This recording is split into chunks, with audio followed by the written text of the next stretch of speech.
Hello friends, this is the second video lesson on how to use a dictionary. So if you haven't watched the first one yet, I recommend watching that one first because I go into a lot more detail on how to navigate a dictionary. But in that one, I focused on a book dictionary, one that's made out of paper. In this video, I'm going to be focusing on how to use an electronic or online dictionary. So I'm not going to go into as much detail as I did in the first video, because if you watch the first video, then you have all of that information already. What I'm going to do is point out how an electronic or digital online dictionary is going to be different than the book one, because we have some different advantages and options when we're using a computer. In the first video, the first word I looked up was book. So I'll do that here so that you can compare how the entries look, what's the same and what's different. Before I go on, for this video, I'm using the Oxford Learners Dictionaries. In the first video, I used the Oxford American Dictionary for Learners of English. So this one, because it's Oxford, you'll see that it's organized quite the same, and some of the symbols and abbreviations are going to be the same. But there are many other online dictionaries and specifically learners dictionaries. This is just one example. Okay, so if we look up book, again, we have the word and then we have the word type. And here we see that it's a noun. So the online one here is showing me that key symbol again. If you watch the first video, then you might remember that the key symbol means that it's one of the most frequent words in English. So it's a good word to learn. You want to learn the most frequent words first because those are the ones you're going to hear or read the most. Then it gives me this little A1. That's different than the book version. So this is showing me the level of the word. A1 is like the lowest level of learning a language. It goes A1, A2, B1, B2, C1, C2, like that. So by saying that this is an A1 word, it means that it's a word that you should learn early on if English is a new language for you, which if you're watching this video, English is not a new language for you probably. So it tells me that it's a frequent word, it tells me that it's a noun, and it tells me that it's a low-level word or a very, very common word. After that, it's showing me the pronunciation again, just like in the book dictionary.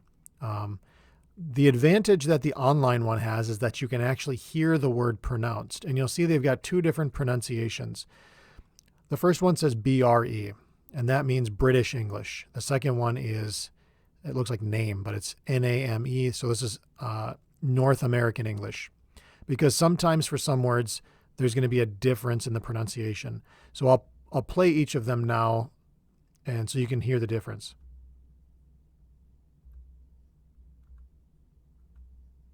So there's a slight difference in those. Some words, there's a huge difference, like aluminum. And if you're curious, go look up the word aluminum and hear the American pronunciation and the British pronunciation. Anyway, so we've got our word, we've got the word type, we know that it's a frequent word, we've got the pronunciation. Then it tells us idioms right away. If you remember in the book version, the idioms were kind of at the end. So if I click on the idioms, it gives me just a standalone list of idioms. And there's a lot more here online than there are in the book version, because in the book, you've only got so many pages.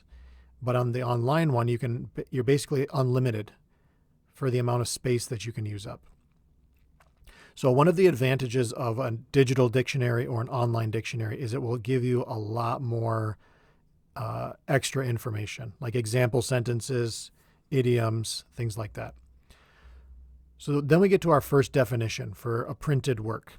Because again, remember, if you remember from the first video, it organized each of the definitions by topic. So the topic here is a printed work. And if I go down, there's the other one for writing in, section of the Bible, or for bedding. So these are useful for if you hear or see the word in a specific situation and there's more than one meaning for the word, then just look for that situation that you're using it in. Okay, so printed work. First definition, it's telling me that it's a countable word. So book is countable, which means I can say 1 book, 2 books, 3 books, 4 books, like that. I can make it plural. Here's the definition. A set of printed pages that are fastened inside a cover so that you can turn them and read them. And then if you remember, this is the same as the paper one. They give you some example sentences or example phrases. Here's one of the benefits of the online one. They give you extra examples. So if you click on the plus, it gives you a couple more examples. And then if you look down farther, it says Oxford Collocations Dictionary. If I click on that, it gives me different words that the word book collocates with, which means collocations, again, are words that are often together. They're like friends with each other. They're not always together, but you usually find them together. So, for example, adjectives describe nouns, right? And book is a noun. So if I wanted to describe a book, these are some words that often describe books: latest, new, or recent. Now, if I want to use a verb with the word book, then often these verbs are used. Flick through a book, flip through a book, look at a book, obviously read a book. So these are just showing you some words that usually go with the word book. And if I want to see more, then I can click on the full entry. But for that one, it looks like you have to pay for it, which I haven't done and I'm not going to do. I'm just showing you the free stuff here. All right, and then there's this other section here, Word Finder. So these are some other words that might go with the word book, like the author of a book, classic book, a book critic, drama, fiction book, nonfiction book, genre. So these are words that it's like, if you've ever done a word web where you just think about all of the words connected to that word that you can think of. That's what the Word Finder is kind of like. Again, we have more collocations for literature, and some extra examples. And we'll see this kind of information as we go down for each of them. Again, we have more collocations and definitions. And then we get to the idioms. This was the section that we clicked on up here. If we clicked on idioms, it's just bringing me down to that part of the page. So this is actually on the same page. Cook the books, don't judge a book by its cover.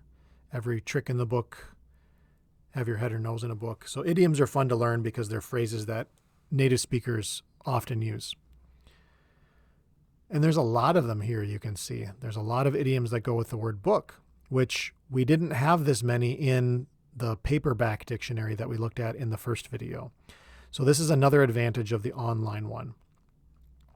So just to summarize quickly, what are some advantages of the digital or the online dictionary? Well, number one, you don't have to flip through the pages. See, there's flip through, right? There's the verb. You don't have to flip through pages. You can just type it in the box, whatever you're looking for. So I was looking for the word book, right? I just type in book, and I can click on that. So it's much faster to find the words.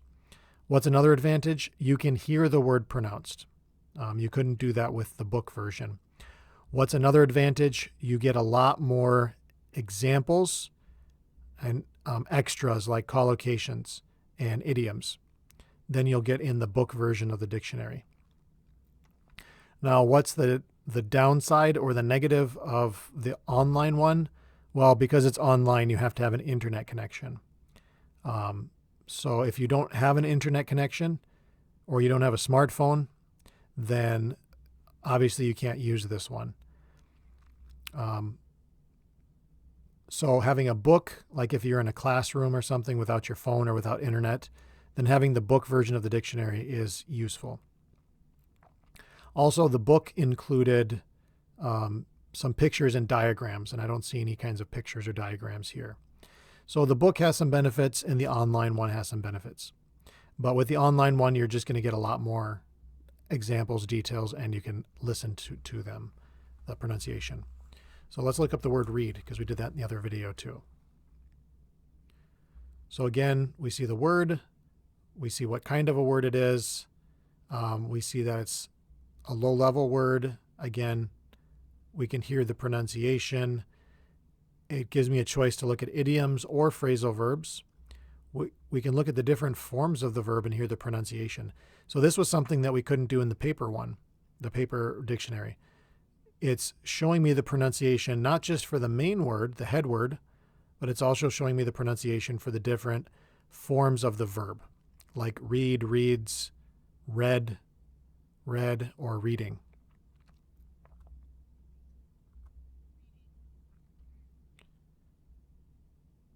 It's got homophones, which homophones are words that sound the same, like read or read, but they're different words. We got extra examples, we've got collocations, we got lots of example sentences and phrases. So you can see there's a ton of information in the online one. But the same basic information is there.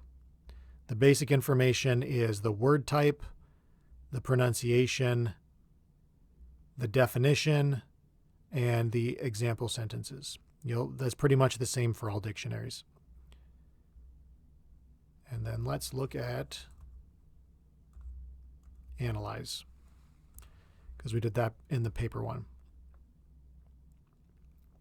Oh, if we look here, we see it's a keyword again, but it's B1, which means it's a higher level word. We see they changed the spelling here from a ZE to an SE. That's because in the American, we spell it analyze with a Z. In the British, they spell it with an S. So we can see that difference there. But again, the rest of the information is organized the same. So this is just a quick look at using an online or a digital dictionary. Another benefit of these digital ones is that you can download them onto your smartphone. Now, the Oxford Learners Dictionaries, I think you have to pay for it, but there are some other free dictionaries that you can download on your smartphone, like dictionary.com. If you look for this app on your smartphone, it's free. But this one is not made for learners of English, so the definitions might be a little bit harder to understand, although the organization is the same. So we can see we have the word, we have the pronunciation. They're using a different way of representing the pronunciation, but you can hear it. They tell you the word type. They give you the definitions. They tell you the word type. They give you the definitions. So the organization's a little bit different, but the same basic information is there.